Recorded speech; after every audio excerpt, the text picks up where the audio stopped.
ರೇಖಾ ಅಂತ ಹೇಳಿ ಇವ್ರು ಆಟೋ ಕಲಿಯೋದಕ್ಕ ಬಂದಾಗ ವಾಯ್ಸ್ ಮೆಸೇಜ್ ಹಾಕಕ್ ಬರ್ತಾ ಇರ್ಲಿಲ್ಲ ವಾಟ್ಸಪ್ ಅಲ್ಲಿ. ಅಲ್ಲಿ ಬಂದು ಟ್ರೈನಿಂಗ್ ಹತ್ರ ಕುತ್ಕೊಂಡು ಕೇಳಿದ್ರು ಮೇಡಮ್ ನನ್ಗೆ ಅದು ಎಲ್ಲಾರ ಮುಂದೆ ಕೇಳಕ್ಕೆ ಅವ್ರಿಗೆ ಮುಜುಗರ ಆಯ್ತು. ಯಾಕೆಂದ್ರೆ ಒಬ್ಬ ನಾನು ಓದಿಲ್ಲ ಹೆಂಗಿ ನಾನು ಅದನ್ನ ಈ ಫೀಲ್ಡ್ ಅಲ್ಲಿ ಬರಕ್ ಆಗುತ್ತೆ ಅನ್ನೋದು ಅವ್ರಿಗೆ ಮನಸ್ಸಲ್ಲಿ ಇತ್ತು. ಬಟ್ ನಾನು ಹೇಳ್ದೆ ನಾನು ಓದಿಲ್ಲಪ್ಪ, ನಾನು ನಿನ್ ಕ್ಲಾಸ್ಮೇಟ್ ನಿನ್ ಜೊತೆಗೆ ಇದ್ದೀನಲ್ಲ. ಇಲ್ಲ ಮೇಡಮ್ ನೀವು ಓದಿದಿರಿ, ನೀವ್ ಇಷ್ಟೆಲ್ಲಾ ಇದ್ದೀರಿ. ನೀವು ಇಲ್ಲ ಮೇಡಮ್ ನನ್ಗ ಬರ್ತಾ ಇಲ್ಲ, ನಾನು ಹೆಂಗ್ ಕಲಿಯೋದು, ನಾನ್ ಹೆಂಗೆ ಮ್ಯಾಪ್ ನೋಡೋದು, ಹೆಂಗೆ ಓಡ್ಸೋದು ಎಲ್ಲಾನು ಅವ್ರು ಕೇಳಿದ್ರು. ಬೆಂಗಳೂರಲ್ಲಿ ಹೆಂಗ್ ಓಡಾಡಕ್ ಆಗುತ್ತೆ ನನ್ ಕೈಲಿ, ಒಬ್ಬ ಅನ್ಎಜುಕೇಟೆಡ್.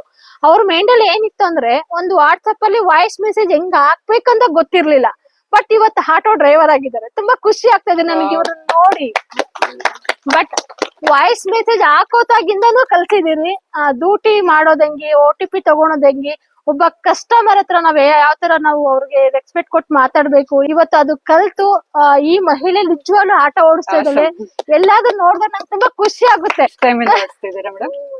ಒಂದ್ ವರ್ಷ ವಾವ್, ಹೇಗ್ ಅನಿಸ್ತಿದೆ ನಿಮ್ಗೆ? ಇವ್ರು ಇಲ್ಲ ಅಂದ್ರೆ ನಾವಿಲ್ಲ. ಆಟೋ ಓಡಿಸ್ಲಿಕ್ಕೆ ಸ್ಟಾರ್ಟ್ ಮಾಡಿದ್ಮೇಲೆ ನಿಮ್ಗೆ ಮೊದ್ಲಿಗೂ ಈಗ್ಲಿಗೂ ಜೀವನದಲ್ಲಿ ಏನ್ ಬದಲಾವಣೆ ಆಗಿದೆ? ಧೈರ್ಯ ಜಾಸ್ತಿ ಬಂದಿದೆ. ಕೊಡ್ದಾಗ ಹೆಂಗೆ ಭಯ ಆಗ್ತಾ ಇತ್ತು. ಯಾವ್ದು ನಾವ್ ಈ ವಿಲೇಜ್ ಬಿಟ್ಟು ಜಾಸ್ತಿ ಹೊರಗಡೆ ಹೋಗ್ತಾ ಇರ್ಲಿಲ್ಲ. ಈ ಜೊತೆ ಟ್ರೈನಿಂಗ್ ಬಂದ್ಮೇಲೆ ಈಗ ಬಿಟ್ರೆ ನಾನು ಹೋಗ್ ಗುಡ್ ಗುಡ್. ಎಲ್ಲ ಬೆಂಗಳೂರಲ್ಲಿ ಕಾವೇರಿ ಅಂದ್ರೆ ಬೆಂಗಳೂರು ಕಾವೇರಿ ನೀರ್ ಸ್ಟ್ರಾಂಗ್ ಜಾಸ್ತಿ ಅಂತ, ಇಲ್ಲಿ ಟ್ರೈನಿಂಗ್ ಬಂದವರೆಲ್ಲ ಕಾವೇರಿ ನೀರು ಕುಡ್ದೋ ತರ ಸ್ಟ್ರಾಂಗ್ ಆಗ್ಬಿಡ್ತಾರೆ ಮಹಿಳೆಯರು. ನಿಮ್ಗೆ ಆರ್ಥಿಕವಾಗಿ ಮೊದ್ಲಿಗಿಂತ ಇವಾಗ ತುಂಬಾ ಇಂಡಿಪೆಂಡೆಂಟ್ ಆಗಿದ್ದೀರಾ? ಎಲ್ಲ ಚೆನ್ನಾಗಿದೆ. ಮಕ್ಳ ಅಡ್ಮಿಷನ್ಗೆ ಈಗ ನಮ್ಮ ಮನೆಯವ್ರಿಗೆ ಒಂದ್ ವಾರನ 10 ದಿನದಿಂದ ಕೆಲ್ಸಕ್ಕೆ ಹೋಗ್ತಾ ಇಲ್ಲ. ಅವ್ರಿಗೆ ಸ್ವಲ್ಪ ಹುಷಾರಿಲ್ಲ. ನಾನ್ ಮ್ಯಾನೇಜ್ ಮಾಡ್ತಿದ್ದೆ, ನಾನ್ ನೋಡ್ಕೊಂತೀನಿ ನೀರು ಮನೇಲಿ ಅಂತ ಅನ್ನೋ ಇದಿರಲ್ಲಿ ಧೈರ್ಯ ಇದೆ. ಹೌದು. ಅವಾಗ ಅದಕ್ಕಿಂತ ಮುಂಚೆ ಅಷ್ಟೊಂದು ಇದ್ದಿಲ್ಲ. ಆಟೋ ಓಡಿಸ್ತೀನಿ, ಮೇಡಮ್ ಸ್ವಲ್ಪ ಏನೇನ್ ಪ್ರಾಬ್ಲಮ್ ಆದ್ರೆ ಬಂದು ಇಮಿಡಿಯೇಟ್ ಆಗಿ ನೋಡ್ತಾರೆ. ಎಲ್ಲ ಕಡೆ ಏನೇ ಆದ್ರೇನು ಅದೇ ನೈಟ್ ಅಲ್ಲಿ ಕರೆದ್ರೇನು ಬರ್ತಾರೆ.